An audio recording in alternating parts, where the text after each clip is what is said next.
আসসালামু আলাইকুম রহমতুল্লাহি আবরকাতু। প্রিয় শ্রোতা মণ্ডলী, আজকে আমি আপনাদের নিকটে বলবো, আমি প্রতিনিয়ত অজু করি, কিন্তু আপনার আমার অজু মাকরু হয়ে যায়, অথচ আমি জানতে পারি না, বুঝতে পারি না।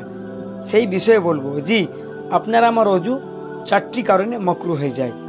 1 নম্বর কারণ হচ্ছে, যখন আমি মুখের মধ্যে পানি দিই, পানি এমন জোরে মারি মুখের মধ্যে, এই যে আপনার মুখ আছে, যখন পানি মারছেন মুখ থেকে পানি ছিটিয়ে পড়ে যাচ্ছে, সেই সময় আপনার অজু মাকরু হয়ে যাবে। 2 নম্বর কারণ হচ্ছে, আপনার বাম হাত দিয়ে যখন আপনি মুখের মধ্যে পানি দেবেন, তবে একটা কথা বলছি, যদি কোনো ব্যক্তির ডান হাতে কোনো সমস্যা থাকে, সে যদি বাম হাত দিয়ে মুখের মধ্যে পানি দেয়, তাহলে অজু মাকরু হবে না। কিন্তু বিনা কারণে বাম হাত দ্বারা মুখের মধ্যে পানি দিলে অজু মাকরু হয়ে যাবে। 3 নম্বর কারণ হচ্ছে, অজু করার সময় যখন আপনি দুনিয়াবি কথা বলি, সেই সময় আপনার আমার অজু মাকরু হয়ে যাবে।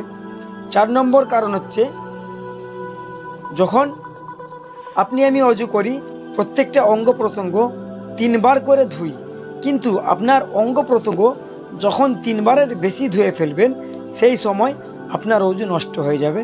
ওমা তৌফিক ইল্লা বিল্লাহ। আল্লাহ তাআলা আপনাকে আমাকে হেফাজত